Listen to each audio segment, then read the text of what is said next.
My name's Matt. I'm one of the moderators for a Christian metal group.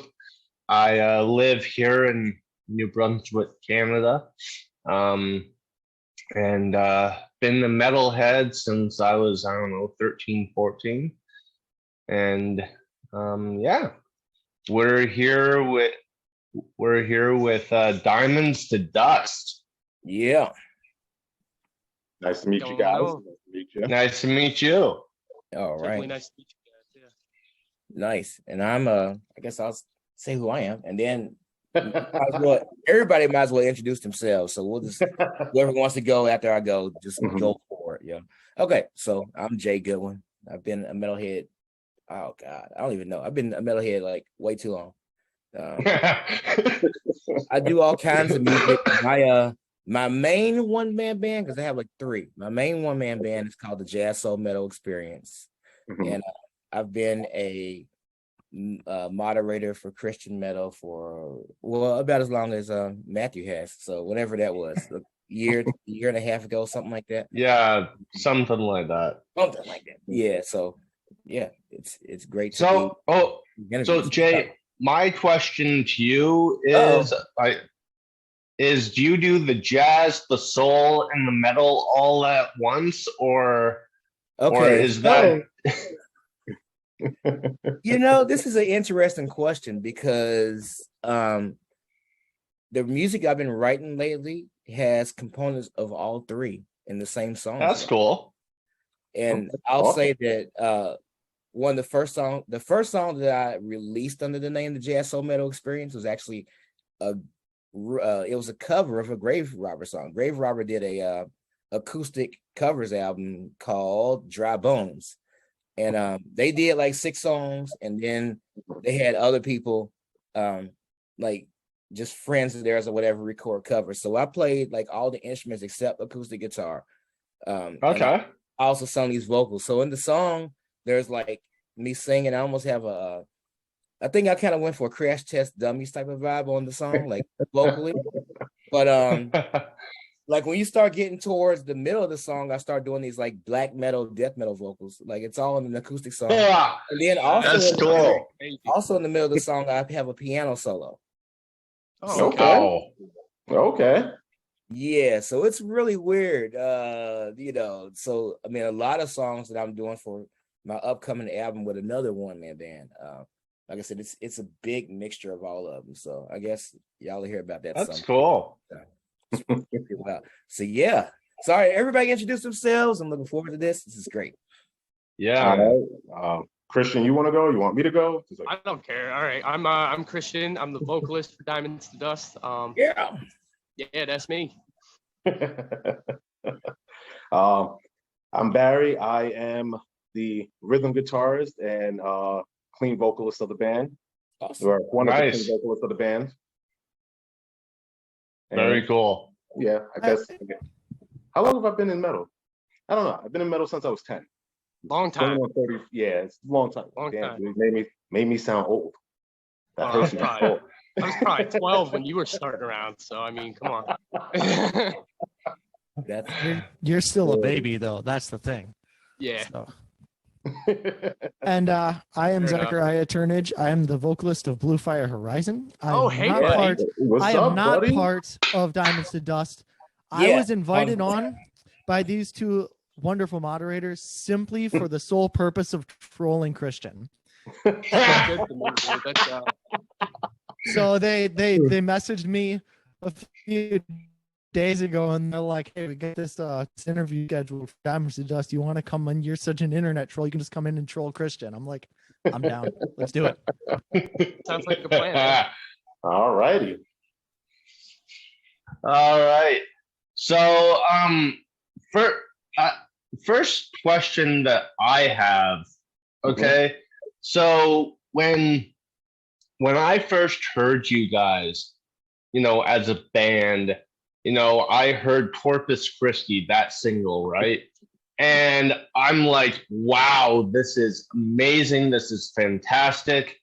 And then I search your Spotify and I like all your albums, listen to your first album from like 2014 or something. and it was very, very different than what I had just heard. So those were the better days. Days back when Christian still couldn't grow facial hair. Yeah, hair anywhere at that point, bro. I think I was 15 when I grew my first armpit hair. Oh wow! Oh man! Yeah, I wasn't even sure you had at this point either. So barely. Oh man, yeah, we were very different back then. Yeah, because I mean, back on your first 2 albums, I think, you guys kind of had like a, I don't know, Letter Black, Skillet kind of vibe, like male vocalist / female vocalist. So where did you guys do that, genre change from like, hard rock / almost arena rock to like, we're going to be a deathcore band? It was right around the last time all our members quit, because they went and nice. There you go. Yeah, they had left to do their own thing. Love them to death, but they had a different goal in mind. So, me and my brother, we were like, you know what? We want to be a metalcore band again. So we did 1 album with just me and him, and then we found that sexy being named Christian over there, and there we go. And once he joined the band, that's when it started to like really change, and we formed it to our like more modern sound. Okay, cool, man. So that's where things went wrong. Got it. Yeah, pretty much. Just came in. I was like, I'm gonna make this band suck as bad as they can. Oh my god! Well, you did a great job. Hold on, Christian. At least you guys sound better than that awful band Blue Fire Horizon. I mean, those guys are just terrible. I think The worst. The worst. Here's the thing. Diamonds to Dust, they've got an awful vocalist, but the rest of the band is solid. Oh, the rest of the band is amazing. Blue Fire Horizon, just all the members suck. Period. They all suck. This is all around terrible. Oh god. Yes, there we go. So that is wow. That's so wow. Clean vocals versus metalcore, deathcore vocals, or whatever. So what influenced you all to keep the clean vocals? And are those clean vocals still influenced by like Skillet and and I listen to Skillet, but then I'll go listen to Impending Doom or whatever. Like, so let's talk about influences, I guess. We can talk about that. Yeah. Dirty vocals. My influences range from gangster rap all the way to like I See Stars, Kill Switch Engage, and nice. I'd have to say I have similar influences for sure. Yeah, That's good. That helps out on the tour bus.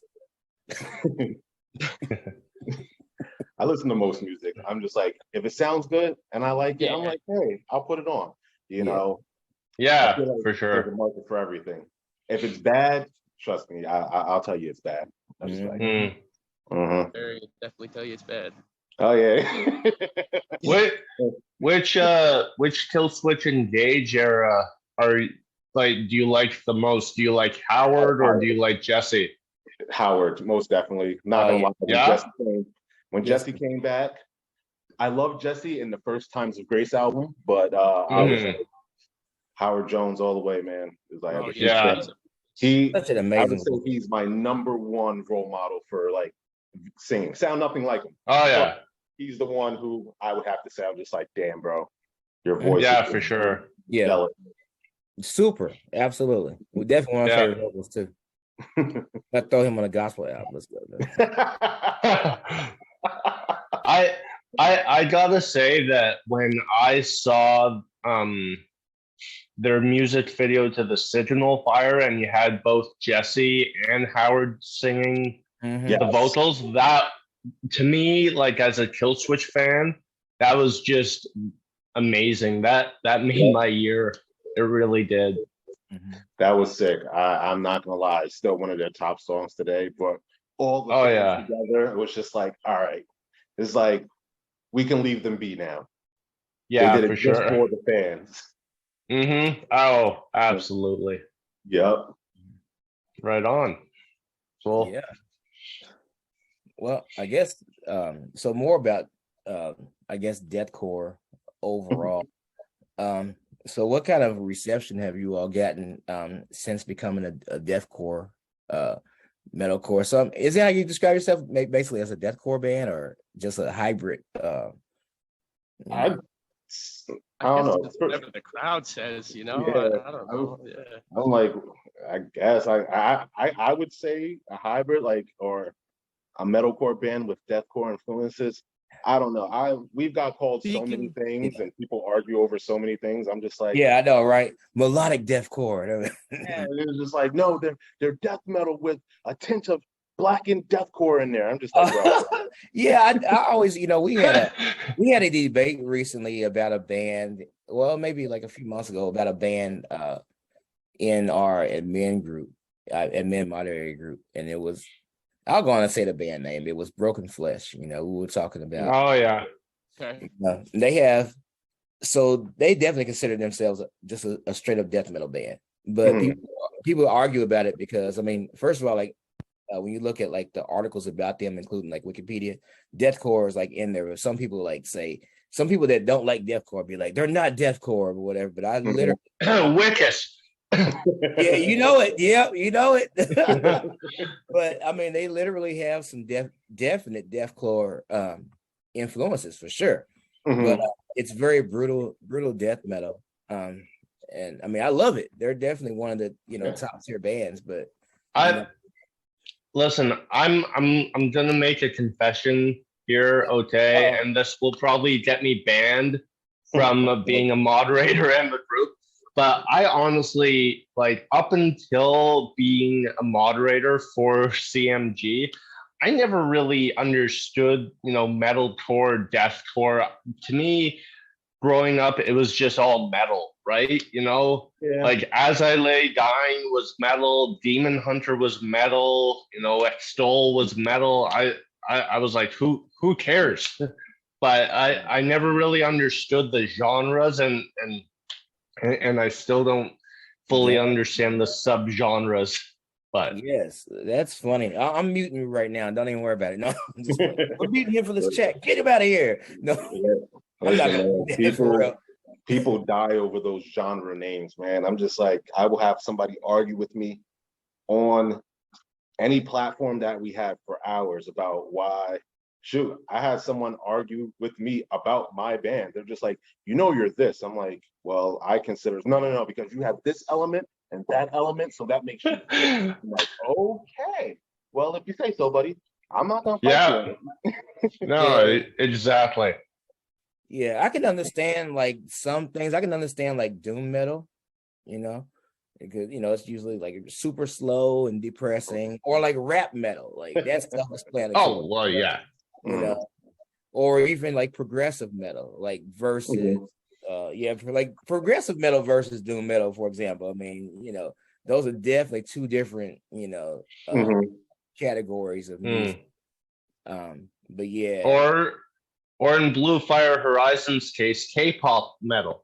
Hey, I'll take it. It's I mean, see, you know what? I'm one of the people. I'm kind of a newcomer to Blue Fire Horizon, so I definitely took some time last month, and I remember talking about it in the admin group. Like, I listened to the music, and I was like, okay, yeah, this is great stuff. Yeah. Then you must have found a different band. No, I don't know what to tell you, man. I think you were listening to the wrong band. You know what? This actually brings up another thing. So, let's just say I gig. Okay, so on one gig that I did recently where I was singing, one of my friends asked me a question. Like, she was kind of a sub for a gig that we did singing for a wedding reception. and she asked me about vocals and how I approach vocals and how I approach vocal criticism. So I think my answer was, I don't take myself seriously at all. And I just pretty much expect people to hate my vocals. And then I just go from there and just give them a party, And, if people are pleasantly surprised, so be it, But I wonder, I know Blue Fire Horizon seems to just downplay. And I will very much say downplay their abilities. Or, abilities. But I really do think that you all are solid. Well, see, I hate my own vocals, so if someone hates it, they're just like, they're like, dude, you suck. I'm just like, well, you know what? I already think that I suck, so it's okay. I just genuinely do suck. So there's, you know what? Nobody asked you. See, the self-deprecating thing kind of came about. I got, when you get even a couple people telling you suck, it kind of hits you. You're like, man, that sucks that they told me I suck. But if you just play into it, be like, yeah, I know I suck. I expected you to tell me that I suck. That's great. It just makes it fun. Yeah. Oh, yeah, definitely. The best thing I love is when people tell us, it was like, dude, I hate your music. And it's like, didn't you just buy a shirt last week? Like, okay. I was like, thanks for the money. Or they had to actually, scream your song to tell you that you suck. So, no, really, they just did you a favor. Oh, yeah. See, I love when people tell me that they won't listen to our music because it's too Jesus-y or too Christian and stuff. I'm like, well, that means that you listened to our music and you heard the gospel through it. So you know what? It did its job. Now it's out of my hands. Yeah, for sure. Yeah. So I'll use what Zachariah said into my next question. How do you guys like hold on. Sorry, brain fart. It's all those cold meds I've been taking. So how do you guys come off with the gospel in your music, because you're very bold about your faith, in your old songs and in your newer ones, but how do you not come off cheesy? I guess that is a very good question. I don't got an answer for you. Fair enough. I really don't. For the older albums, I kind of just wrote what I felt, and then now there's like Christian co-writes a lot of stuff. So, Christian, do you have an answer for him? I don't know. Absolutely not. I mean, shoot, Corpus just kind of came to me. I tell everybody it was a fluke because it kind of was. It just hit me one night, and boom, there it was. There you go.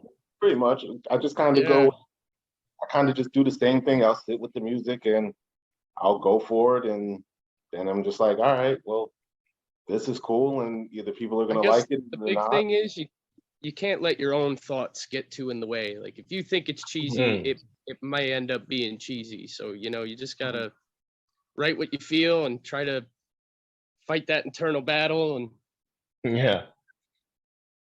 yeah. The one thing that you don't have to worry about is even if the lyrics are cheesy, everyone's going to be distracted by how bad Christian is to even notice how cheesy the lyrics are. Facts, bro. That's facts. Oh, well.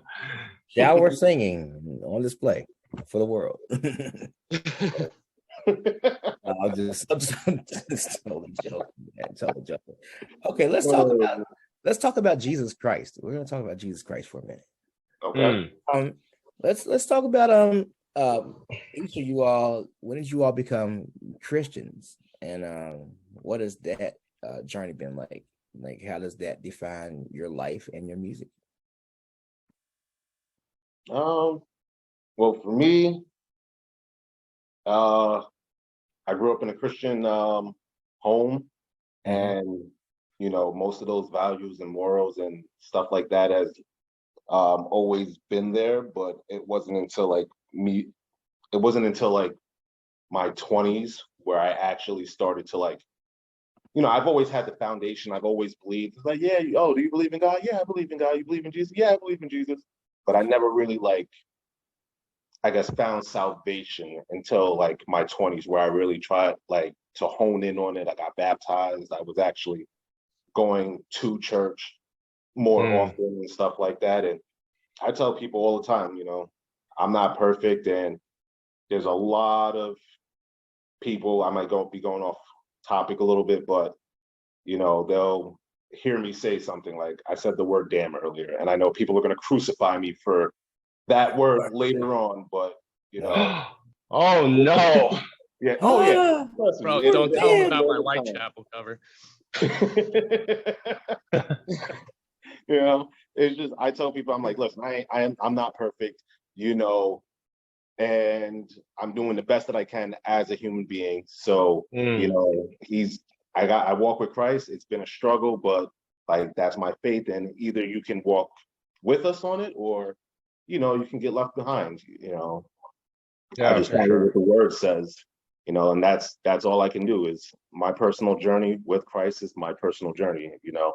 Whatever anybody else says about it, you know, unless it's coming from the word, you know, there's nothing else I can really say about it. And I don't mind the criticism, but there are some people who will literally try to, you know, just be like, yo, oh, you're going to hell because you said this. I'm like, bro, get away from me. Yeah, this is dumb. Yeah.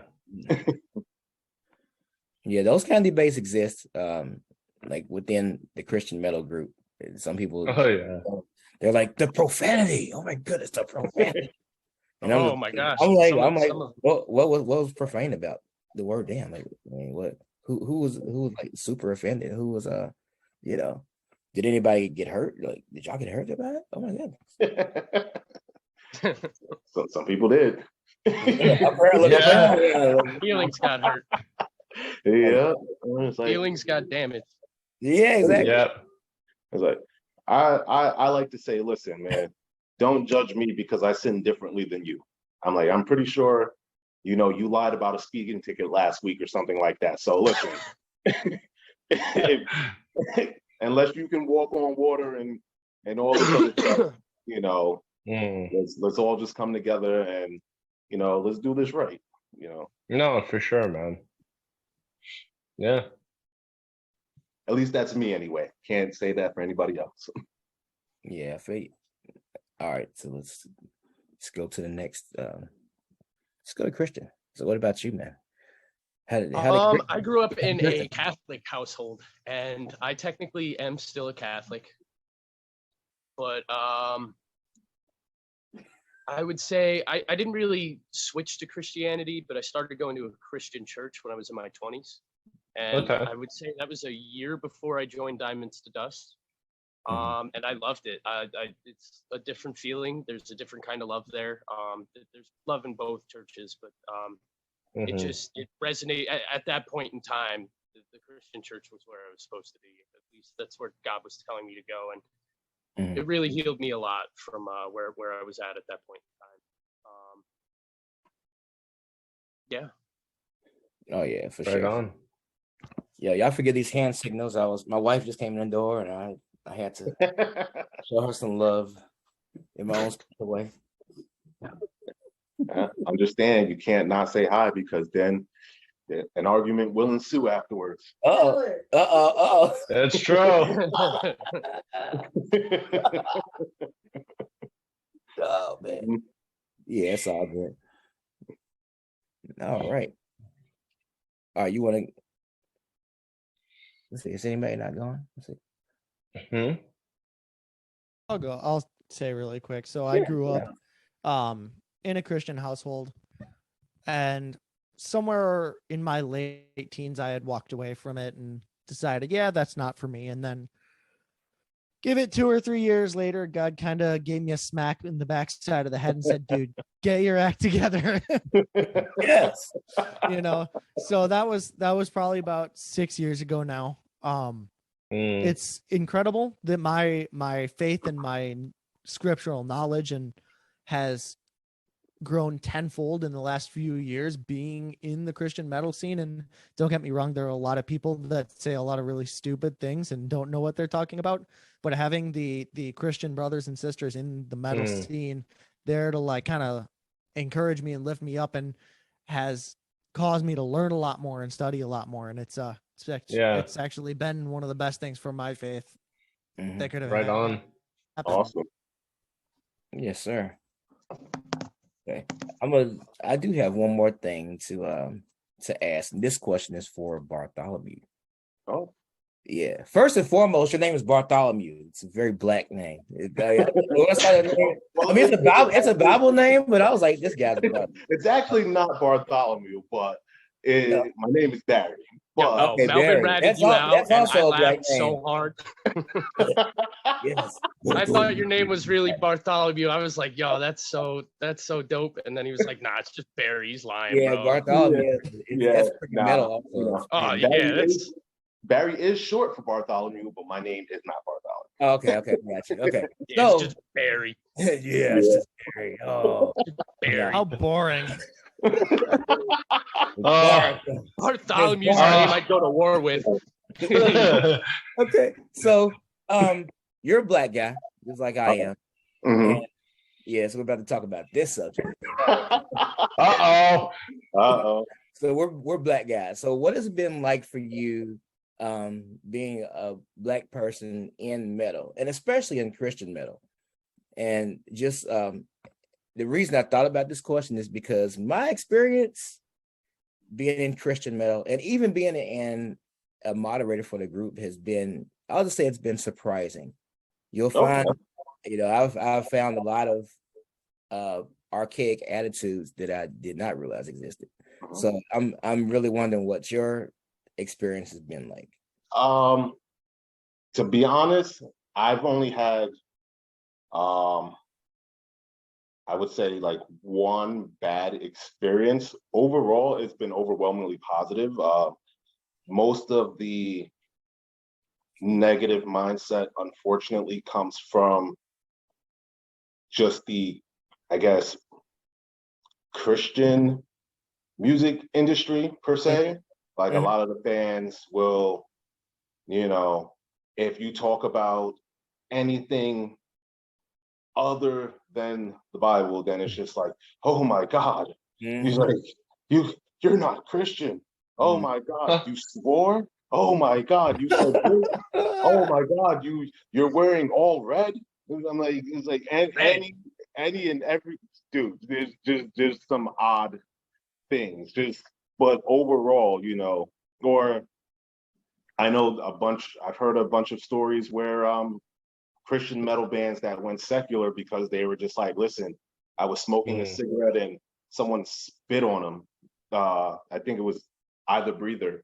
He was like, once that happened, he was just like, I'm done with it, because someone was outside smoking a cigarette and a guy came over and he was just like, you're not a Christian, you're smoking a cigarette, spit on him. Oh, that's assault. We'd have to square up.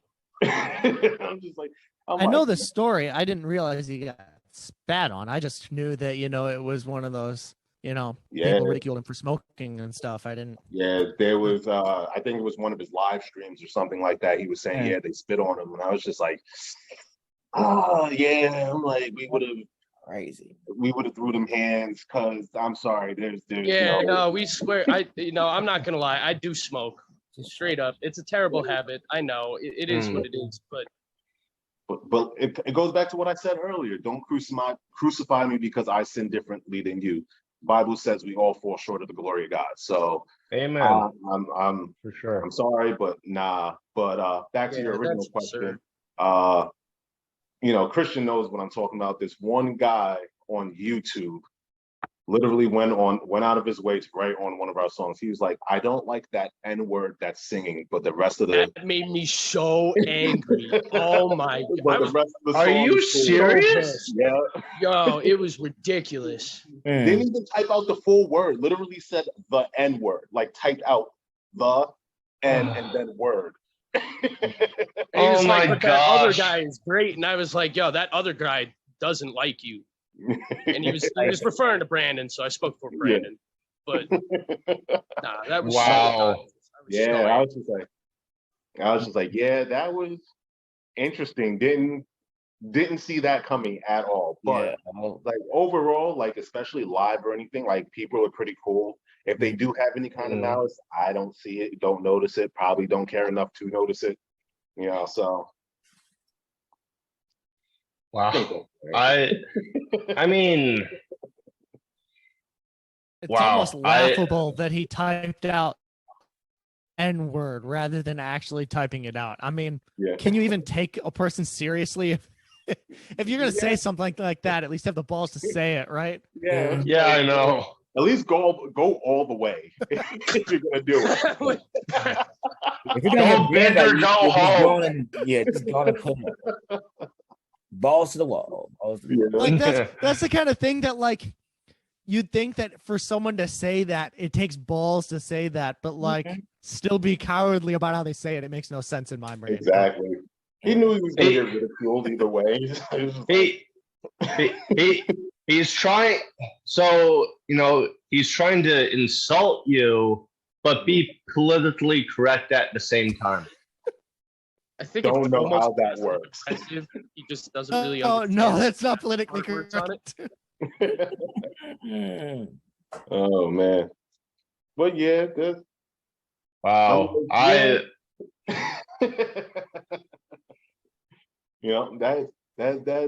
That's my one story, Other than that, like overall though, like, we're not very preachy on stage. I personally don't feel the need to do it, If somebody else wanted to do it, I'm just like, the music speaks for itself. Shoot. And it's like, all right, cool. Yeah. Works for me. For sure. Right on. You're up next, Matt. Questions? I'm honestly drawing a blank. What might have a couple sorry. More. Good. I have a couple more. Let's talk about future releases. So what's the rest of 2022 looking like for you all? Are you all recording? And that goes for both bands. Are you all recording? You plan on putting anything out soon? You all looking into it? Are you all on labels? Like, so I guess that's like 3 questions right there. But yeah, you all recording? You put anything out soon? Are you all on record label? Or do you even fool with record labels? Well, I do own my own individual record label that I release our stuff on, Manifest Records. But overall, like, we are releasing stuff very, very soon. I don't want to give like too much information away because then someone will hear it, and then if it doesn't happen right away, they'll just be like, "You lied." Like, we have a bad habit of doing that too. I'm not gonna lie to you. Yeah, I'm not gonna lie. It's pretty bad. That's why I make it vague. Actually, I do kind of. So when I had first heard you guys, I think I messaged you in January, and I don't know who I was talking to, but I asked like about your past albums and if you guys had any new music coming out, and whoever was talking said, "Oh yeah, we're hoping to release a new album in the summer," and that was like, already a year and a half ago. So yeah, saying that for It's like, well, one thing I will say is the album has 100% been completely tracked. Cool. It's done. Nice. We're just waiting for the final mixes. That way we can give an actual release date. That's why we've been just releasing singles as we get it, and then we'll give a release date soon. But until then, it'll just have to be, we're releasing something, soon, maybe this winter. Yeah. Who knows? That's the only thing I can say about it. All right, folks, you heard it here first. They're releasing something this winter. Eventually. Possibly. Who knows? Possibly. Yeah, could end up being 2023. I'd be on the 50-50 side of it. I'm not gonna lie. Yeah, I'd say we're terrible with release dates. It's We're bad. just terrible in general. He speaks truth. So what one question I have about the record labels now, I mean, I'm not I'm musical, but I'm not like an artist whatsoever. Okay. I'm a male nurse, so you can throw your jokes at me later. But also, Christians, stop smoking. It's bad for you. There, I said my nurse thing.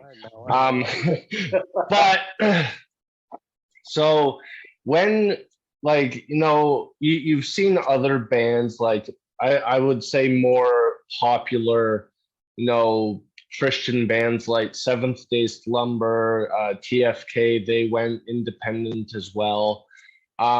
Does being an independent artist give you the freedom that, being on a record label wouldn't?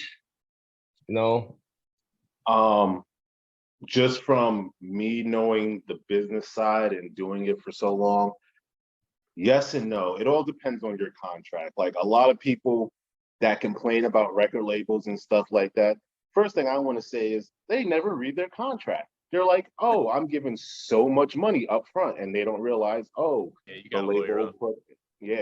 label might put in their contract, hey, we own all creative freedom. So you have to write what we want you to write because this is what's popular and what's going to sell at the time. Some labels, they're just like, we don't care what you write. We signed you for you, and we want you to put out what you think is the best product, So like me personally, if we got offered a huge deal for a major label, it'd have to be something like really in our favor that everybody would go for, business wise. Yeah. If we're going to end up broke at the end of it, I don't think I want to do it. That's the business side of me. The musician is just like a label.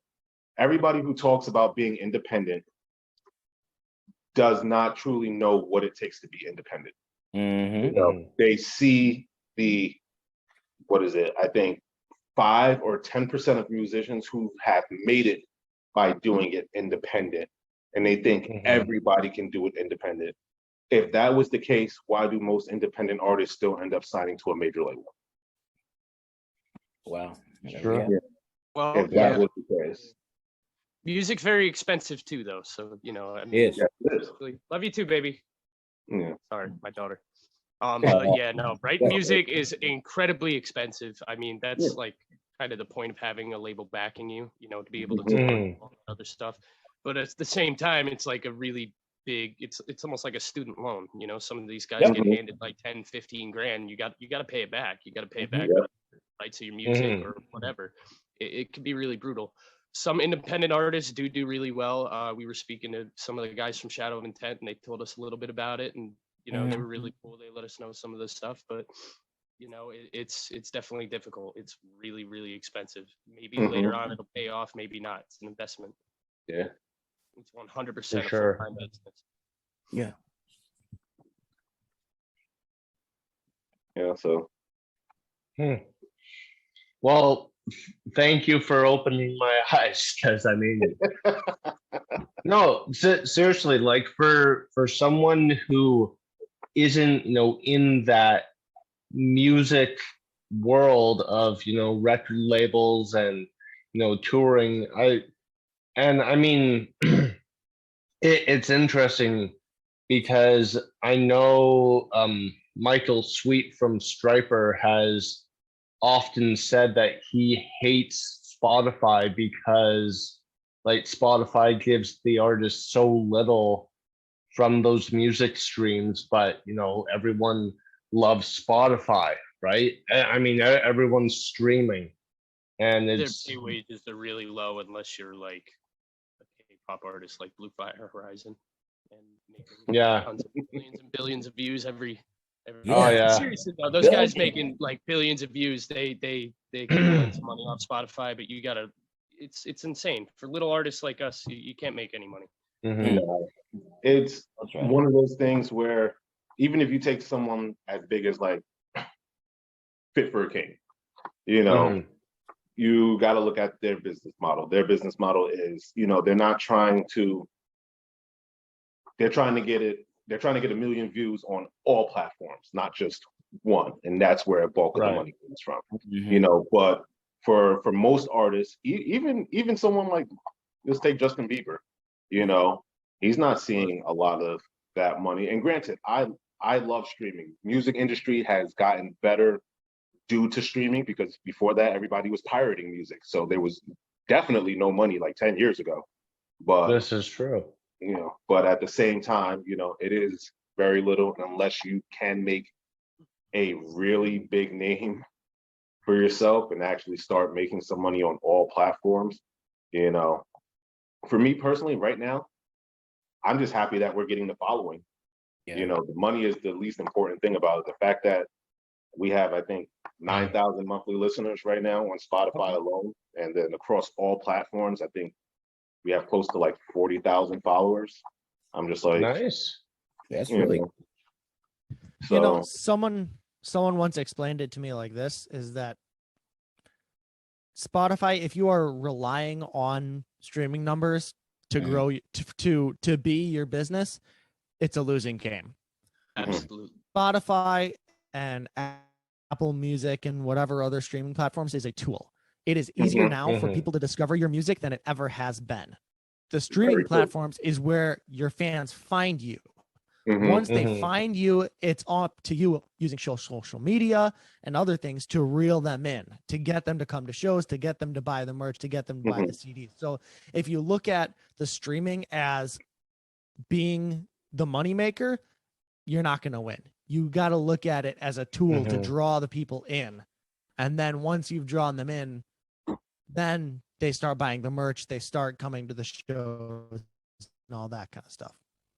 And just to piggyback on that, a lot of people don't treat their bands as a business.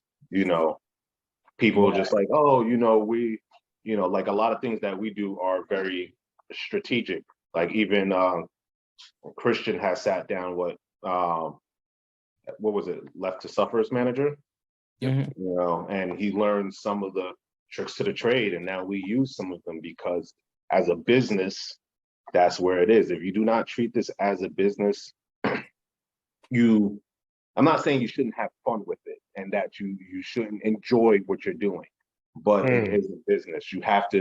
There has to be structure. There has to be, all right, listen, how many songs are we recording? How many songs are we releasing? How much content are we releasing? If you're not releasing content every day on social media and you're doing it once every 6 months, guess what? Nobody's going to care. There's a lot of things. And our growth since we've started posting almost daily on social media has been astronomical. We grew almost 1,000 followers in a couple months. It was nuts. Piggybacking off of that, Facebook combined. Off of that, Hunter, our guitarist, and I were talking Sunday because he was at my house. We were looking at streaming numbers across all the platforms, and we saw there was a spike in January, and it just kept going up in followers on different streaming platforms, on Facebook, on Instagram. Everything jumped up in January, and we were like, what happened in January? And we looked back on our social media, and that point, January 30th, was the first time we started posting regularly on Facebook and Instagram, almost every single day. And our streaming numbers skyrocketed and haven't slowed down. Our followers on social media, we can literally look at the data in front of us and say, it works because those numbers coincide with each other. Wow. That's That is really cool. Yeah.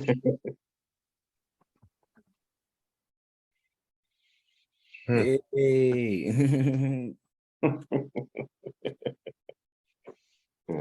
Well, so I have a question for the guys. Oh, let's go.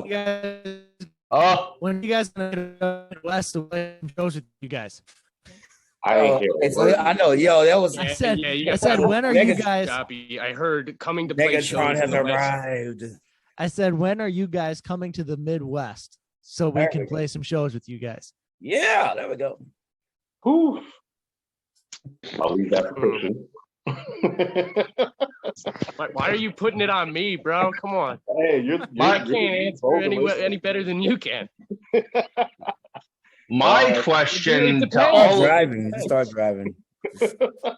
My question to all of you is, when are y'all coming to Canada? Okay, we get no metal bands in Canada. Just saying. We get Nickelback. Oh no! You know what? My wife's over there cheering, y'all. That's kind of tragic. They're not that bad. That's better than Blue Fire Horizon and Diamonds to Dust. Let's be real. I mean, no, never that. They're definitely more popular, but that's because they suck. But I will say, so do we. I will say, Nickelback they put something on their Twitter page, that sounded a little bit heavier than anything they've ever done. Yeah, it was an Architect's riff followed by a dad rock drum beat. I'm not getting my hopes up. Yeah. Yeah. And let's be real. Mom rock, you mean? Mom rock. Yeah. Like Daughtry. It's true. Because 90% of Nickelback fans are 32-year-old mothers. Oh. Hey, take it easy on Barry, bro. So am I. My wife loves it. My wife loves Nickelback, and I razz her all the time. I keep telling her she needs to find Jesus, but you know. Oh yes, tell her yes. My wife says she feels attacked, y'all. She says, I'm not gonna lie, I am a Nickelback fan. I will admit it right here. I also like Trapped. You know, can't do it. I don't know. Matthew, sorry. Matthew, you're getting on your wife for not liking Nickelback, yet you're a male nurse. I mean, can we just address that real quick?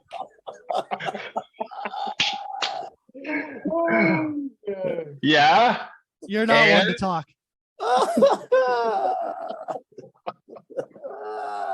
Oh man. Listen. Maybe if she had a husband instead of a wife, you know. There we go. There we go.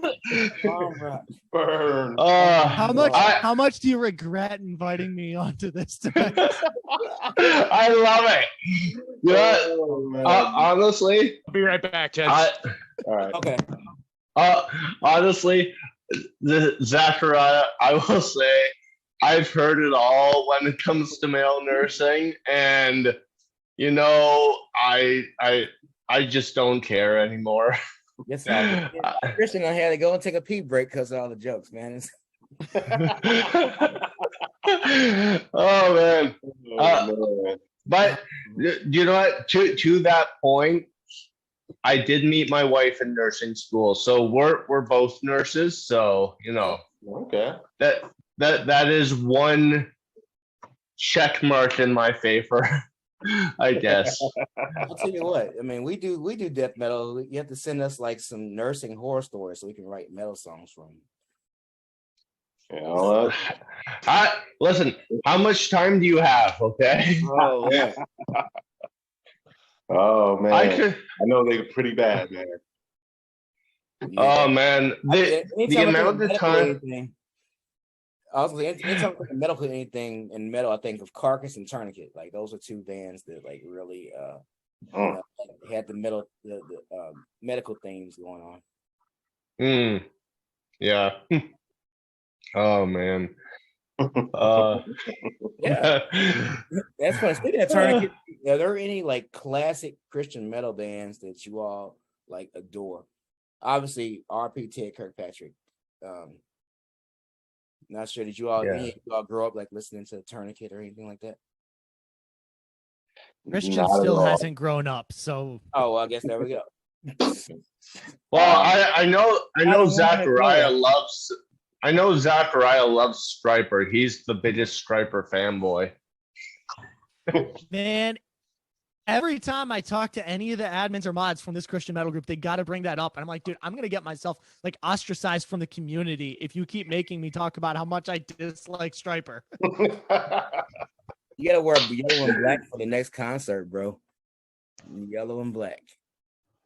But you know what? I think that's actually kind of interesting to see that like there are a lot of people, I guess, in the next generation of Christian metal that didn't really have a big, affinity growing up listening to like, those kind of classic groups like Deliverance.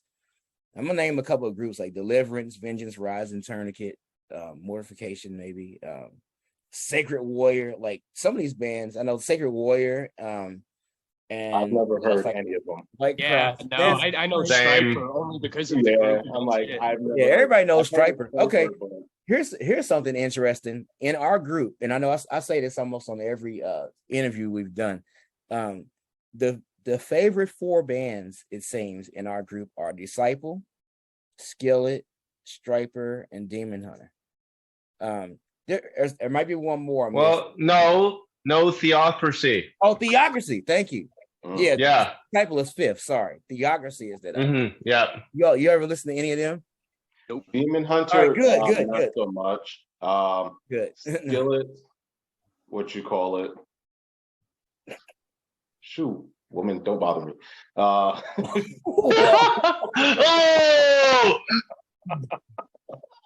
I think we're about to see a man just get murdered.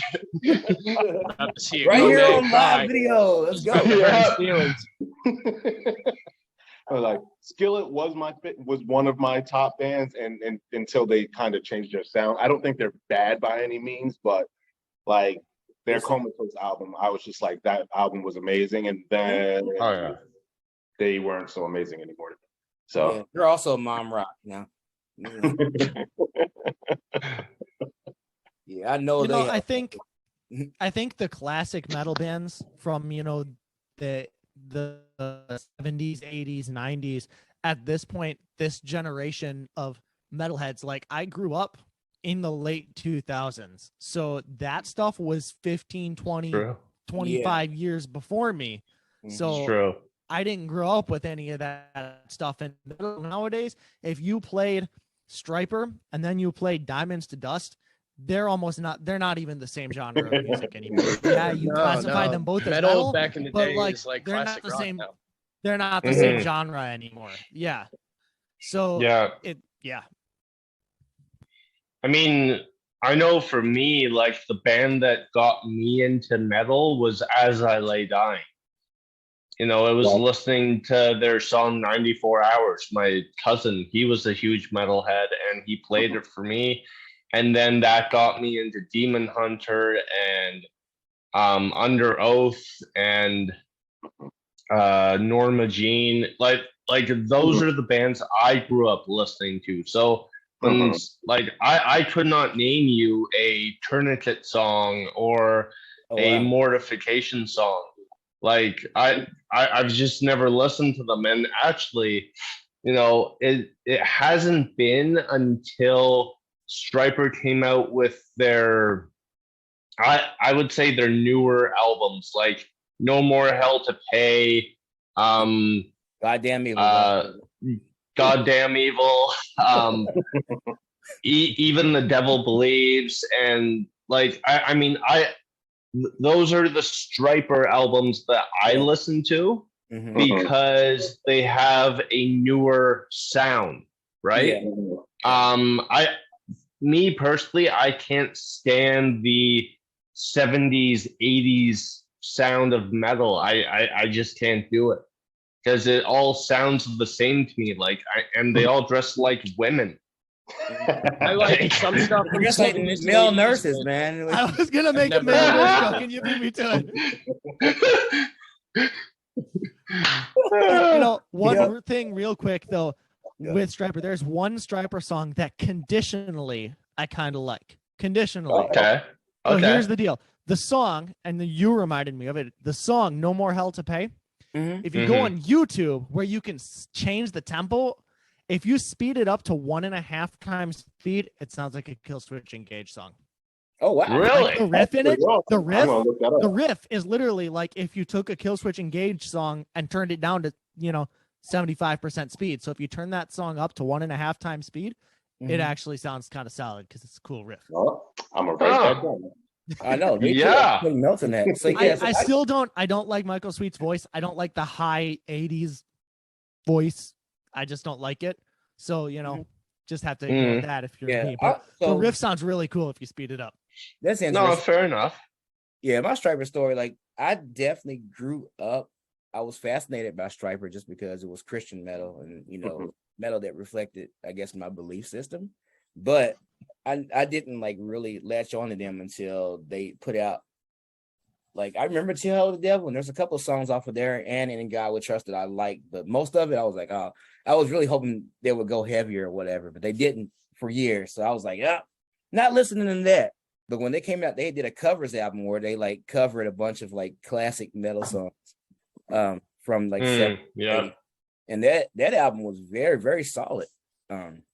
But yeah, I definitely grew up like listening to so I went right from Striper, like that was one of the first metal bands I heard. Then I discovered Metallica and been a Metallica fan since then. And then I went right from there to like Carcass and just into like, I guess like the 90s death metal like that was out. So that was my stuff growing up, like Carcass, Obituary, Cannibal Corpse, and then on the Christian side, like Mortification, Living Sacrifice.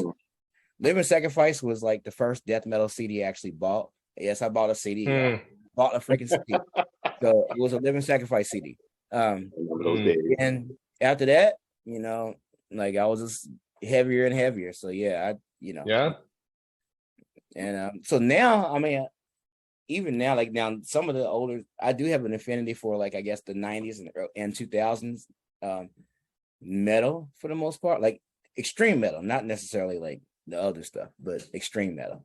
But now there aren't too many bands like that I listen to on a regular basis. There hasn't been much music that's like really moved me, like some of that music. It's not like a lot of the music isn't as memorable, I guess, but yeah, I always appreciate like good musicianship, whether it be like Dream Theater, whether it be like Necrophagist. As a musician, as a drummer, as a keyboard player, I'm always going to listen for like just skill level musicians and appreciate that. So yeah. So why do you have the three of us on if you like skilled musicians? No, man, because you guys rock, man. That's why I think you are. I will tell you no lie. I am not a great guitar player. Oh, whatever, man. I am a terrible vocalist. No, like. Well, you know what? It's interesting because I mean, honestly, like even though I do play keyboards a lot and I play drums like some, I don't really consider myself a great musician. And I believe, my wife is looking at me crazy, but no, really. Here's the thing, like, so I play for churches, I play gospel music a lot of times, and gospel is definitely one of those genres that, especially if you get into progressive gospel music, it definitely takes a nice little skill level. But most of my friends, like the guys that I really look up to, can play circles around me on that stuff. The guys I looked up to in jazz, can play circles around me and that stuff. The guys I look up to in metal, like metal keyboardists or metal drummers or whatever, can play circles around me on that stuff. Or even any other genre. My secret is that I can play all those genres, and I'm competent and fluent in all those genres. That's the only advantage I have. Everything else, like these guys, my friends, man, can play circles around me like all day, every day. No, I just happen to be an almost competent songwriter. That's how I look at it. Yeah, songwriting is my favorite. I love writing songs and I love doing vocal arrangements. Yeah, that is my only saving grace. Because Brandon, our lead guitar player, that dude, he can play. Me, I'm just like, yeah, bro, You can chug, play chug, chug, chug, chug. No. Yeah. Oh yeah, I have no shame. Somebody asked me one time, they were like, dude, you were amazing. How did you get to that skill level? I'm like, you talking about me? Are you sure? I'm like, oh, snap, right? Oh, you must have been out of your mind. You must have been smoking something, bro, because I was not playing that great. Oh, I just make noise. Fans that think we're so great would see how many takes we do in studio before we out now we want it. Maybe they might not think so highly. Dude, I debated on streaming a live session on how I track my guitars, and I was just like, yeah, this isn't gonna go. Let me not do this. We did that once.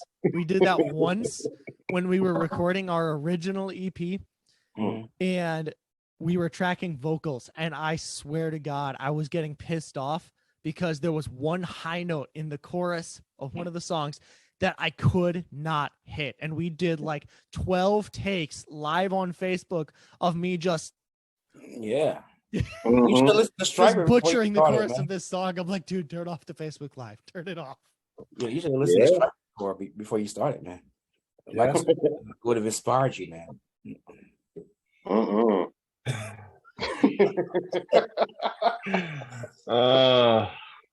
man. Oh my goodness. Yo, okay, here's an interesting question. So do you all have home studio setups at all? Like, do you track anything at home, or do you all just like actually go to studios and record?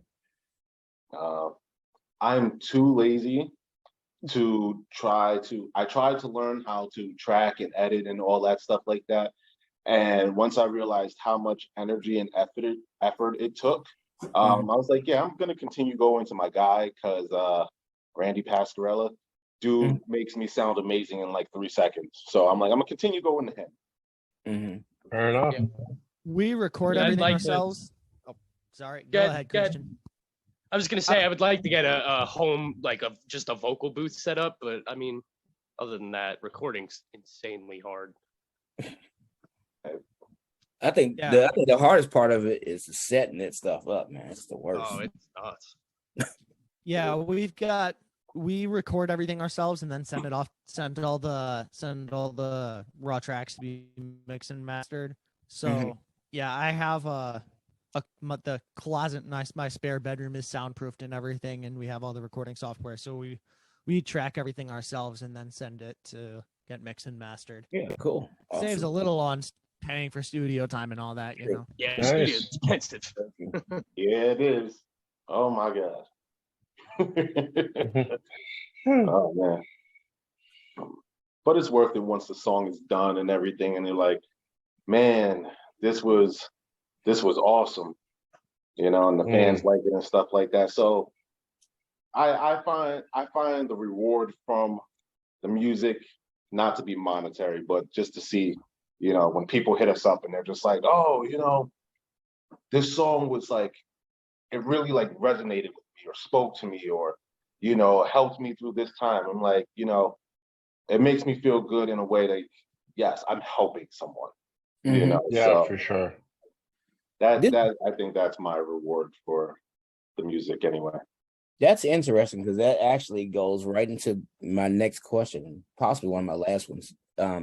So as far as music is concerned, and what I've seen from a lot of Christian bands, like we have these debates on, especially like Christian band or band of Christians, and then also what is your music used for? So some people feel like their bands should exclusively be ministry bands, and like their sole purpose should be evangelism. And I know we kind of touched on this other one earlier. Like some bands feel like that evangelism, or not even evangelism, it's almost like people want your music to be explicitly Christian and must say a certain amount of times. And it almost feels like some Christians feel like the music that Christian bands make should cater to them. So it's almost like instead of evangelism, it should be like, I guess, edifying for the body of Christ. And then of course there's other bands that feel like, you know, we just want to make music for ourselves, and that's it. You know, I want to make music that I'm proud of, and that I want to, that just makes me happy, and it makes me want to like enjoy playing whatever I write. I've done all three at some point or another. And also I've even done like just secular music, like forget the Christian music singing. I want to write about love or sex or violence, maybe not all that, but So as far as your approach to songwriting and your target audience, like where do you all fall in that spectrum?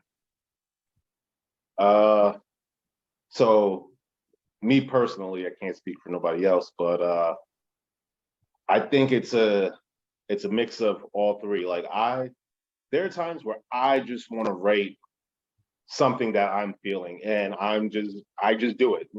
So there's time, I write about suicide. I'll hear a story that a friend told me and turn that into a song, or whatever the case is about. Because the way I tell people our band is like, yeah, our band is to edify the Lord, but also it's to give positive messages or explain our life experiences. There's sometimes, I want to share, something that I might have went through. Maybe that'll help somebody, like A Letter to Someone in Need is off of our first album. And, that is not a Christian song at all. But I think like I write music that I believe I can be happy with. Foremost, it's for God, but at the same time, you're not going to tell me what I can and cannot write. So if you don't like it, you don't have to listen. I'm not saying that I don't want you to listen, but I had one guy who messaged me personally who said, "Hey man, I'm not a Christian, so I don't think I can listen to your music because it's not made for me." I'm like, "What are you talking about? Of course you can listen to it. It's made for everybody. What made you think that?" I'm like, "Oh, well, Christian says since it's Christian music that it's not for people who are." I'm like, "Bro, don't listen to that. If you want to, listen to it," and then proceeded to buy our whole catalog. Nice. So. That's cool. I feel like we're definitely not necessarily a ministry.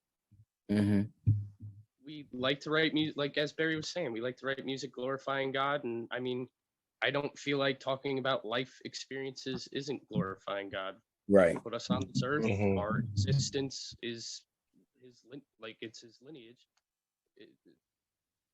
My life experiences put into my words through my music is in a sense glorifying God. Yeah. And I mean, sometimes we talk about other people's stories and we just want to be uplifting, like, Barry's talking about suicide. Sometimes I write just fun songs about killing demons, or, even Revelation, or not Revelations. Corpus Christi was kind of like that, where it was like a song about Revelations, but it was also kind of just a fun song talking about the apocalypse. And that's personally what I like to write about. I find it a little more difficult to write about my life experiences, but yeah, it's, love to glorify God, and it's just, I guess, some songs are, I guess, less direct. I don't know how to word that properly. I compared it. Someone had asked a question almost exactly like that, and we were talking about it on my own podcast at one point. And this is kind of how I compared it: is if you look at the Christian metal scene and the bands themselves as the church itself, you need missionaries. You need people to go out into the field to the lost to bring them in, right, and to share the gospel with them. But if you don't have the Sunday school teachers back at home edifying the church, if you don't have the dude that sits in the pew and then goes to his job as a plumber and sees 8 different people and just shows them the love of Christ throughout their day, the whole thing falls apart. So like, you need missionary bands to go out there and share the gospel and make it a ministry first, but you also need the people that are there to edify the Christians and make music specifically for them. And there's room for everyone. And if every single Christian band was trying to be that ministry band, they wouldn't have the Christian fans because they're not making music for Christians. Does that make sense? True. Yeah. Yeah. I actually agree with that, because what is it? The healthy does not need a doctor, right? You don't. Yeah, exactly. So it's the sick that comes. Or a male nurse. I see you guys in Diamonds to Dust as like the role that I play in my church, right? I go to church on Sunday mornings, but then I work in a factory and I get the chance to talk to 150 different people every single day. And I don't go and specifically share the gospel with each of them, but I try to let Christ shine through me in the way that I act, in the way that I do things, and let them be able to see that in me. And they know that I'm a Christian. I may not talk about it all the time in the same way that like you guys, most people know that you're Christians, but you may not talk about it all the time. Yeah. But if you let the light of Christ shine through you every day, people are going to see that. Yeah, no, for sure. That's the way to put it. Yeah.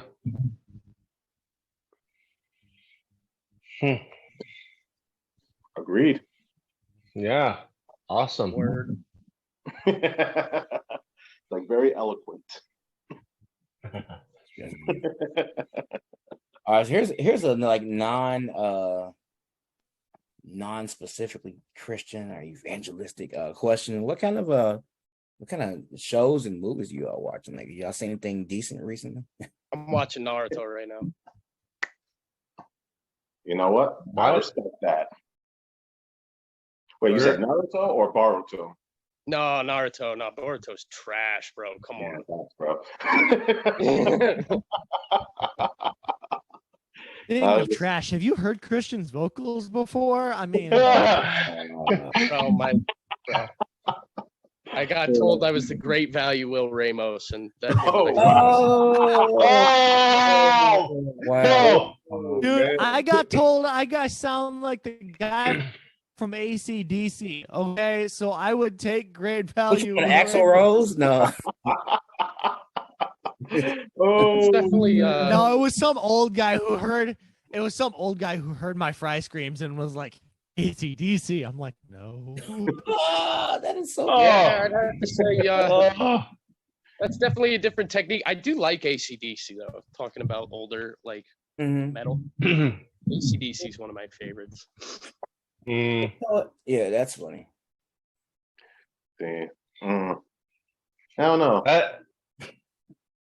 I'm essentially almost never home, so yeah, that's how I feel too.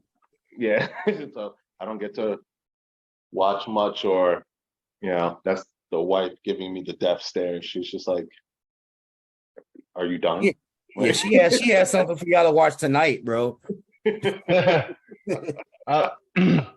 Tell her I said hi. Tell her we said hello. Yeah, she walked off. No. Nah, it's all good.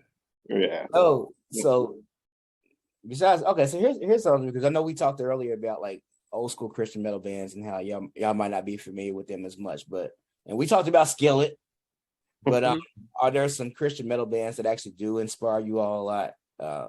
Feel free to like give some shout outs. Close Your Eyes was my biggest Christian metal inspiration. Close Your Eyes was definitely my biggest. Yes, especially their first album. That album I still listen to that album to this day. That album. I listen to it almost every day. Yeah. Wow. I'll have to look them up. Yeah. It's not what you'd expect from me. That's for sure. Yeah. It's Close Your Eye. I honestly, I was never a huge fan of Impending Doom. I like a handful of their songs. I like Abated Massive Flesh. They're more like slam though, I guess. Yeah. But other than that, Christian metal's kind of new to me, like Christian deathcore anyway. So I guess as Lions and Lambs, they're good friends of ours, and they're great musicians. They're kind of in the same boat as us though. They're modern deathcore, and that's kind of what I really listen to mostly, is just modern deathcore and old deathcore I used to listen to growing up, which Whitechapel, Suicide Silence, stuff like that. But as far as like Christian metal goes, it was pretty much, not much. Yeah. Okay. Kind of in the same boat. I didn't really listen to much Christian metal. Actually, a lot of the Christian bands that I listened to at the time didn't know they were Christian bands, like As I Lay Dying, August Burns Red, even though most of them later on, they were just like, we're not actually Christian bands or whatever you want to call it. But for me, I never really listened to like any of those. I guess I like Silent Planet. They're a little more liberal when it comes to their call it faith. They're just a very liberal Christian band, but I do like them. I like them as musicians. I think their songs sound very cool. Oh yeah. But yeah, no. Other than that, August Burns, I was just a big deathcore guy. And Impending Doom didn't do it for me. Okay. Yeah. Fair enough. Before I even got into metalcore, like the heaviest band I ever listened to was like Slipknot. So, you know, I was like, I don't think I could go heavier than that. And then I found Killswitch. Then it went to August Burns Red. I didn't listen to deathcore until Christian joined the band. He actually put me on to deathcore. I didn't listen to deathcore like that. Wow. Yeah, that's cool. You did one thing right. I was a bad influence. I'm gonna tell you, this may surprise you all. It may surprise you, but I mean, I love deathcore overall. But I think I would say like progressive death metal is probably my favorite type of music. But my favorite. We got to open for Dying Fetus once, and holy smokes, those guys were incredible. Oh God, yeah. I guess I've seen them live. I've definitely seen them live before. Yes, dude, they are absolutely amazing. They blew my socks off. It was, wow. Yeah, I'm pretty sure I got a concussion I never recovered from that day. That explains a lot. Yeah. My favorite deathcore album so far is The Great Stone War by Winds of Plague. Oh man, yeah, absolutely. Winds of Plague is sick. Yeah, I love their incorporation of like orchestration and stuff like that. Like I like that kind of stuff, like mixing genres together. And that album was definitely. I'm not sure compared to their other albums, people may not have received it as well or whatever. But to me, that's like it just does something for me. I love that freaking album, dude. I love it. It reminds me of Dimmu Borgir, kind of like some of their stuff actually too, which is a black metal band from somewhere over like Sweden or something. They're kind of weird. Orchestrated black metal bands. I do appreciate Dimmu Borgir, especially their live presence. Yes, dude, that's just insane. I wish we could have a full orchestra behind us. I wish. I will say this: I'm working. I'm saving all my gig money to hire an orchestra and a choir for my album. So that's yeah. I mean, shoot, I work as a mover. I don't think I can afford that myself. But yeah, it's gonna be something. I'll tell you that. Thankfully, the choir director and the guys putting the choir together is a college friend of mine. So that's gonna help. As for the orchestra, we're just gonna see what happens. One band that I absolutely love is HB from Finland. And anyway, I saw one video. They're more like symphonic metal, but the singer, she has an amazing voice. But I like, speaking of orchestras, I saw a video of them performing at one of their Christian music festivals, and they were performing with a live orchestra like behind them, and I was just blown away. Because and Zachariah is probably going to make fun of me again, but I grew up. I grew up playing nurse. Well, I grew up playing the violin, and so I love violin. Violin is great. Violin. So, and my mom plays the cello. So anyway, for me, when I hear symphonic elements in metal, like that just blows my socks off. Yeah. That's amazing. Even on the new Becoming the Archetype album, it was definitely more symphonic than their previous albums, and I love that. I didn't know that about you. That's amazing, dude. That's like what's funny is I played violin for 8 years. I was having shoulder problems like at the end of high school because of so I stopped. But that time playing the violin did do two things. It helped me with sheet music, and it also helped me with like just thinking of string arrangements. So like vocal arrangements and string arrangements, I do a lot of those like whenever, like I've, just whenever I'm not performing live, I'm in the studio, like I'm doing studio session work for different bands and people. So yeah, string arrangements, yo. There's an R&B group that will not be named, but they're a pretty popular R&B group that I did some string arrangements for. Hopefully that album comes out at some point. Hopefully that album comes out. So we'll see what happens. Yeah. I do have one question for all of you guys. Oh, let's go. Okay. And the question is, what is your take on, because I actually got into a debate with someone about this. Like, all right. Obviously, me being a Christian band, they're just like, you shouldn't listen to any secular music at all. I'm just like, I'm answering this last. I'm gonna let y'all go. I'm gonna answer it last. Go for it. All right. Listen, I am very big, like right now, even though I don't agree with all the lyrics, I am really into Brand of Sacrifice right now. Their music is amazing. Don't get me wrong, I do love my Christian metal, but there are some bands where, they have good messages. So I'm like, that's cool. There's some bands that I won't touch because I'm like, yo, your message is just no. And then there's some bands I'm like, all right, for example, Nickelback. I like Nickelback. I'm going to continue listening to Nickelback. There are some songs that I just won't listen to from Nickelback, but overall, I think they're a pretty good band. But they are a secular band. The same thing with, I personally think that if, the Bible says, if it's not going to make you stumble, I could be saying that wrong, so I'll have to definitely look up the verse, but don't do things to make others stumble. I think I don't feel like it makes me stumble, so I listen to not all of it, but I listen to a good portion of it. I mean, in my personal life, I went through a phase where I, rededicated my life to God.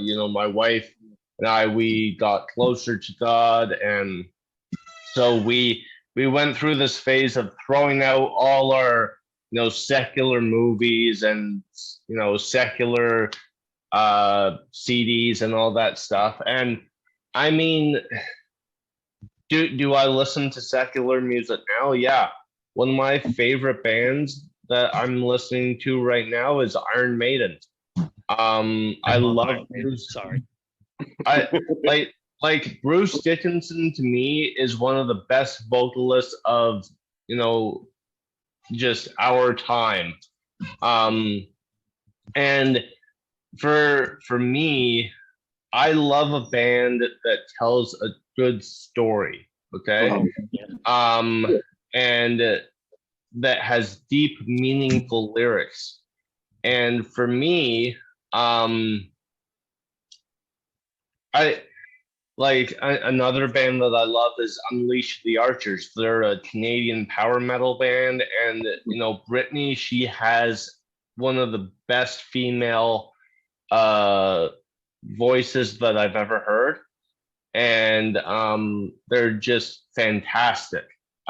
Non-Christian band, but I guess for me, my question to that person you were having the debate with, Barry, would be, well, do you only listen, or do you only watch Christian movies?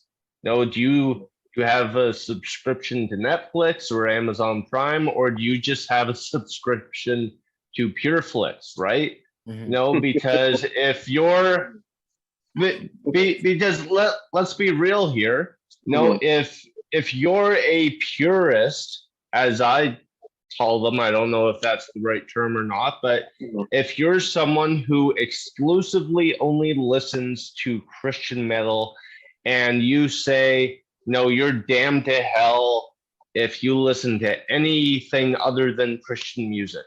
Okay, fine, that's your prerogative, whatever. But then they say, oh, well, I can't wait to see the new Iron Man movie or the new, Lord of the Rings TV series or whatever. I'm like, but you're just contradicting yourself, because that movie studio is just as blasphemous as that band that you're criticizing me for listening to. Like, you know what I mean? Yeah. And I guess for me, I'll give you an example. I was listening to Arch Enemy's newest CD, right?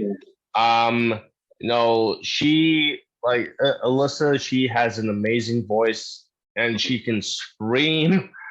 Oh my gosh. Like she gives me goosebumps, okay? But I was listening to a song on their new album and it just did not sit right with me. I forget the name of it, but basically it's going against Christianity. Because she's an atheist and sounds metal enough. It was I said that sounds metal enough. Yeah. So they're a band that I've kind of toyed with, in the past, but at times have been convicted about. And so, for me, I personally cannot listen to Arch Enemy just because I felt that conviction, whether it was my conscience or, the Holy Spirit saying, I don't want you listening to them. Now, am I going to condemn, Jay if he loves Arch Enemy and their new CD? No, because we're at different points in our life. We're at different points in our faith. And the way I see it is if God convicts me about something, whether it be what I'm watching or listening to, and God doesn't want me listening to that band again, whether it be Christian or not, then I'm gonna honor him, So that's my take on it anyway. Cool. Next. So this conversation has definitely come up as well I think for anyone who listens to Christian metal, because there are so many good secular metal that's like, I want to listen to them. They're great. And I personally have some secular metal, and I don't listen to strictly Christian metal. One verse that comes to mind that is I had to look it up. It's Psalm 101:3. I will not look with approval on anything that is vile. I hate what faithless people do. I want nothing to do with what is evil, something like that. So there are most certainly bands that are incredibly anti-God and anti-scriptural that I avoid. I don't want anything to do with those. Then there are bands that, like, they're not anti-Christian, that sure, I'll listen to those, and listen to some of the songs that don't talk about that kind of garbage and stuff. And but the important thing is that I believe it's in James, it talks about for him who knows what is right and does not do it is sin, and for him who I'm paraphrasing because I don't really remember, but if Barry feels convicted about something that is not inherently wrong for him to do, he feels conviction in his sin. So I don't know, maybe it's drinking soda. That may not be something that's inherently sinful, but for whatever reason, Barry feels that God is convicting him not to drink soda, and he does it anyway. For him, it's sin because he's going against what the Holy Spirit is telling him. So if you are feeling conviction from the Spirit telling you don't listen to this band, then don't listen to it. If not, and they're not something that's blasphemous, I don't see a problem with it.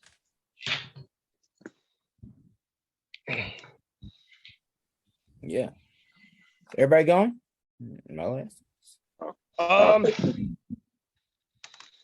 I mean, I just listen to music that I like. Honestly, if it puts a bad taste in my mouth, I won't listen to it. Like, specifically, more so, some Infant Annihilator songs I just refuse to listen to. it's just some of them are really foul. But I guess I'm gonna go off on a side note here. If it was not for Unanswered by Suicide Silence, I probably wouldn't be doing vocals today. And this song is totally like anti-God, anti-Christ. But the thing about it was, I never really thought about it, and I listened to the song when I was very young, and I don't know. It's kind of one of those songs that really got me into deathcore, and I do appreciate the song because of that, even though I don't really agree with the message. I still do the song to this day. Not very often. I don't really like the song doesn't bug me. It doesn't like, I never had a feeling of a waver in my faith because of listening to the song. Like, I know that the song is definitely very anti-God, but I don't know. For me, if it just feels wrong listening to it, then I guess just don't listen to it. And for some reason, that song doesn't make me. I don't know. I don't know what my point here is, but essentially, he's just saying words at this point. Yeah, it's the crippling ADHD and friggin', just going off on a tirade. But essentially, that was one of the songs that I'd listened to a lot growing up, and is one of the reasons why I'm here, even though it's not necessary. It's actually, more than just a secular song. It's quite the opposite of what we believe in. I think that kind of goes back to what I was saying before about following the Spirit's leading, is he may not feel convicted listening to that. But like that song, I hate that song. Not because I don't like the song, but like, dude, I don't want to hear that, I hear you. I hear you. And you know what? I respect, and I hate the message. I do hate the message, but like, I don't know. I like everything else about the song. I do like the guitars. I like the drums is really good. The Mitch's vocals were really good. But the message, I just don't agree with it. And point blank, period. That's it. I just don't agree with the message. Yeah. So again, it kind of goes back to, if you're feeling convicted from the Spirit to not do something, don't do it. If you're not feeling convicted, it's music. Yeah, I feel more convicted from, I'm not gonna lie, listening to like Infinite Annihilator. Like, not all their songs, but definitely some, like Blasphemian. That song is just super perverse, and I can't listen to that song. That song is horrible. Speaking of Infinite Annihilator, I heard there's a father-son YouTube channel. They review like metal music. Pastor yeah. Yes. And they reviewed an Infinite Annihilator song, and that was the first time I'd ever heard that song, like from that band, and I was like, holy freaking crap, that like that scared me, like those vocals, like, oh my gosh. But so I can't listen to Infinite Annihilator. Interesting. So for me, of course, as being a musician that does all types of styles of music, I'm regularly playing in churches and clubs. And some people can't reconcile, and I mean like playing secular music in clubs, playing Christian music in church. A lot of people can't reconcile that. And I'm just like, to each their own, for sure. I mean, people that have known me for years know that if I go in a club and play music, it's not like I go in a club and all of a sudden I change like who I am and I become an unchristian because I play. Because I play I'm just thinking of a band right now, like Jodeci or somebody. Like that's like an old R&B band. Like if I play a Jodeci song, like all of a sudden I'm not a Christian anymore. There are some lines that I might cross, like that I might not cross. Now, listening to music, of course, being a huge death metal fan, there are some bands I would say, especially recently, that I just haven't listened to as much. I've always been a big Behemoth fan, but I don't like listening to their music that much, just because seems like their purpose for doing music lyrically anyway is definitely blasphemy. So and there's like a lot of bands like that I'm just kind of like, you know.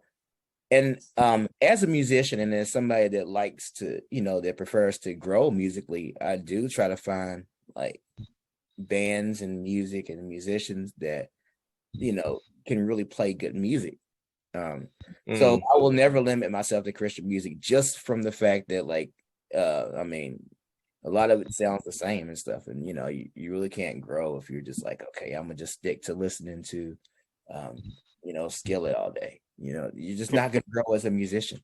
No shade, nothing against it. Yeah. No. Or Petra. Or, that much better than I was trying. Yeah, and they're good musicians. But like I said, just listen to that like all the time. I mean, and trying to grow as a musician, you're not. And then also being a multi-instrumentalist, it's like it's true. Like I said, so I'm just gonna listen. I'm gonna gravitate towards music that moves me, that inspires me to practice, that inspires me like in life. It could be anything, like working out in the gym or something like that. Like, so I will never limit myself to secular music or Christian music just from off of that. Now, when it comes to, if I want to listen to music that's encouraging or whatever, then I may put on something that's more Christian. I do try not to like feed my spirit and my psyche with negative music and especially anti-Christian things. But yeah, like I will never ever just totally think, oh my God, this song doesn't have like enough Jesus words in it, so I'm not. But I mean, I think the concept is absurd, especially being that there are songs in the Bible that don't have anything to do with God. There's a song book, for example, the Song of Solomon, that has nothing to do with God or anything religious. And I think people, as a cop-out, have tried to say that particular book is about Christ, the relationship between Christ and his church. But I mean, Christ isn't looking at his church like your breasts are like fawns, two fawns, that's ridiculous, dude. People will say anything to try to justify like their stance, but doing that is it's anti-biblical. And there's a couple of others. I mean, one of my favorite examples of songs in the Bible that aren't like anything about God is when King Saul and his son Jonathan died in battle. David wrote a song called "The Song of the Bow," and the song in full is in 2 Samuel 1. And it not only that, but not only did he write the lyrics out in 2 Samuel 1, he commanded everybody in Israel to learn the song. It says nothing about God. In fact, there's a very controversial line in that song. There's a line in that song that says, our love is talking about him and Jonathan, because Jonathan was his best friend. And he said, our love is better than the love of women. It sounds kind of gay. But that's a song in the Bible by the man that wrote most of the book of Psalms. Yeah. So like for people to say, oh, you can't sing like songs about like life or whatever, it's absurd and it's unbiblical. No, for sure. People can go to hell with that kind of attitude, as far as I'm concerned. I mean, it might sound kind of harsh, but I mean, I'm just saying, like, if you want to talk about being biblical, then be all the way biblical instead of like picking and choosing, what you feel based on your emotions or based on whatever. Like, yeah. So anyway, that's my take. No, and I respect everybody's opinions and stuff like that, and I'm glad to hear like different sides of it. That's why I posed the question. Especially like for example, in Mirror, I was never really a fan of the Mirror at all, but there was, I think, maybe one or two songs that I did like for them, just because, I just liked the song. The lyrics were terrible, but I just liked the song. But I guess there's one song that's just like, I guess he starts off with, I am the Antichrist. And I'm just like, oh, well. Yeah. And I'm just like. Let's turn that off. Yeah. If I wanted to, I had to just never listen. But then again, one of my favorite bands is Veil of Mile. I love Veil of Mile. Yeah. Oh, absolutely. Amazing. They have awesome music. They have some at least to me, they have some very poetic lyrics. And it's not perverse or anything like that. A lot of it is just, either storytelling or storytelling or telling about life or, so I personally don't see anything wrong with it. I don't feel anything wrong when I listen to it, but there have been songs I've listened to. Shoot, there's been Christian songs that I've listened to where I'm just like, yeah, no. Yeah, exactly. Like I felt a conviction of that. And I'm just like, yeah, I don't know what the heck you're talking about, bro. But like you said, that's not biblical. So we're not going to listen to this. Exactly. There's been a lot of Christian music that I just can't listen to. And I can't listen to the Christian radio station anymore, just because to me, it's all fluff, It's all the same message. Oh, we're so depressed. And the thing is, they're not even talking about Jesus. They're talking about this, I don't know, this benevolent being, like I don't know. It just sounds very, very wishy-washy to me. And I can get more depth in an Iron Maiden song than I can get in a Bethel song or a Hillsong song. Like, I mean, I can't stand the typical Christian radio friendly song. And to add to everyone's point, you look at a band that was really popular, Hawk Nelson, right? When their lead singer left, Jason, their other guy, Jonathan, he took over, and he actually came out as an atheist. And he'd been an atheist for the band's last 3 albums. And so he was basically using Christianity to make money. And I just remember reading that, and I'm like, so you're, like a Christian radio station has no problems playing, his stuff, because they still play it, but they won't play, War of Ages or Demon Hunter or Blue Fire Horizon. Darn, or have good reason not to play that. That stuff's garbage. So, but like you know what I mean? I mean, I guess I would rather listen to a band that is that actually means what they say than just and yeah. No, I agree with you on that. That's why my all-time favorite band is For Today. Oh, cool. Yes.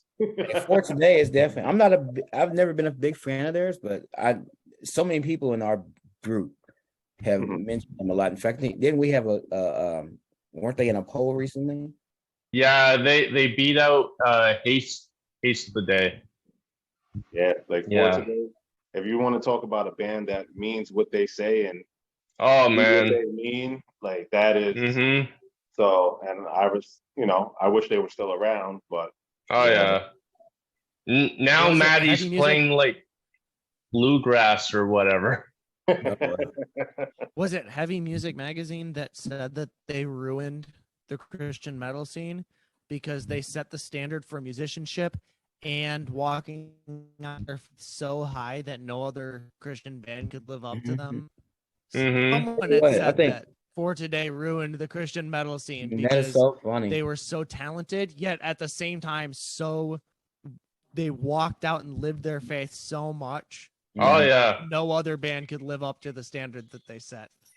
Well, I mean, you would be on Warped Tour, and Maddie Montgomery would preach from the stage.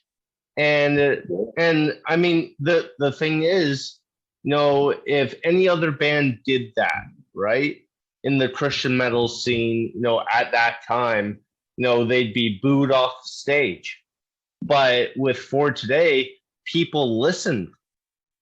And, no one booed them off the stage because they respected them for their musicianship, but then they also respected them for being real. And I'm not gonna lie. The last For Today show I went to, seeing somebody get his nose broken in their pit, but me personally, like I love the preaching and stuff like that, but at the same time, I'm just like, it was like 5 minutes in, and I'm like, all right, bro, like wrap this up, man. It's like, I get it. I'm ready to, keep it going, but he would take like 10 minutes out of their set to preach the word. And I'm just like, yo, I respect it. I personally, I wouldn't do it. I don't feel the need to do it. I personally is just like, listen, I'm like, you heard the lyrics in the song. That's all you need. The lyrics. Yeah. And the story. Sometimes I will, sometimes I won't. I definitely don't feel, if the moment feels right, that's just all it is to it. Besides that, I don't really feel any pressure to do that. I do remember Ula from Extol, who's probably my favorite Christian musician. He and Flesh Killer and probably a million other bands. But anyway, he I remember when Extol would play and he was actually in the band, like he would definitely, like in between songs, he would always say something kind of evangelistic. And I thought that was very interesting. Now the music one kind of goes between being evangelistic and just like regular. He does a lot of R&B music now, actually, and jazz. So of course I love him for that too.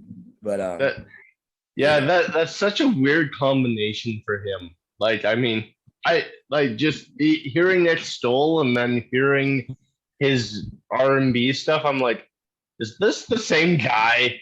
Exactly, but he does both so well. And, for sure. Me saying that, and I'm such a music critic, but me saying that about him and his music definitely said something. Because I play R&B music like all the time and jazz, so it's like it's not even that many artists that I'm really that just on like that. Like these guys are great, but that dude is the real thing on guitar, on drums, on bass, and on vocals. Yeah, with every style of music he's done so far. So yeah, any of y'all ever listen to Extol, like, or Flesh Killer? Just I've heard of Extol, but you heard what? I've heard of Extol, but I don't think I've ever listened to him. Oh yeah, check out Flesh Killer. I'll just put it like that. Check out Flesh Killer first because they're a little bit more progressive, and then also check out if there's an album by Ula that I can recommend, it's it's not Shaking the Ground. That's a cool album too, but Keep Moving is the name of the album. The guy's Oleborud. Okay. I write that down. It's like an R&B soul album, kind of rock soul. Very soulful in some places. It's kind of Steely Danish in some places. So he was on I think like Norway's Got Talent. Well, one of these, Simon Cowell like talent shows, and he did a cover of Iron Maiden's The Trooper, and he, like, besides Bruce Dickinson, he did it like 10 out of 10. Like, his voice was like on par. It was amazing. I'm like, wow. And he did everything on that show, from like opera song to Public Enemy's Fight the Power. Verses. Like, he was just doing everything, dude. It's crazy. Yeah. It's unfair to a lot of people, I think. It's just they have that kind of voice and that kind of diversity. That's kind of diversity. Yeah. That's the kind of stuff I think inspires me as somebody that's just kind of all over the place myself. It's like, but anyway, dude, I'm looking forward to seeing what's next for all of you all. Like, oh yeah, man. Like, keep doing music. I promise God gave us music, and you know, he gifted Definitely some did. of us with like the gift of music to you know, for ourselves somewhat, because it is kind of like therapeutic, but also to, you know, spread the word. And absolutely, you know, so yeah, so by all means, like, keep it up, man. You know, I know how hard it can be. Like I said, I'm self-financing this crazy album that's like it's a lot going on, so I know how hard it is. But yeah, but I think that the rewards, man, of like just touching lives, you know, and then also, like I said, just the you know, just therapy for yourself. It's to me, it's worth it, and I hope it's worth it for all of y'all too. Honestly. Hey, listen, it's worth it for us, the fans who get to hear it. So, you know. Yeah, absolutely. No, because honestly, you know, when I've had a rough day as a male nurse, you know, metal is metal is one of the therapies that I use to, you know, help me get through these crazy times. You know, like I mean, all through COVID, you know, like the pressure was put on us, and you know, I like metal was my go-to. When I couldn't go to the gym, or I couldn't, you know, be with my church family or my friends, or, you know, normal family, right? So yeah, you know, as a fan, I really appreciate what you guys are doing in Diamonds to Dust and Blue Fire Horizon, you know, because I can't do that, you know, like I can't scream or, you know, play guitar.